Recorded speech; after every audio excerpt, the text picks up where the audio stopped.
انہوں نے ان سے پوچھا سیب کہاں جا رہے ہو؟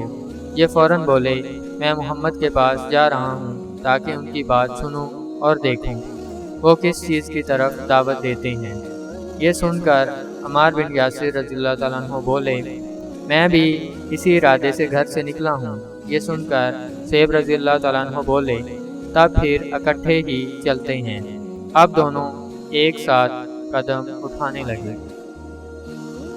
اگر آپ کو ہماری یہ ویڈیو پسند آئی ہے تو اس کو لائک کریں، شیئر کریں اور کمنٹ میں اپنی رائے کا اظہار ضرور کریں، اور اگر اسی طرح کی ویڈیوز آپ مزید دیکھنا چاہتے ہیں تو ہمارے چینل کو سبسکرائب ضرور کریں۔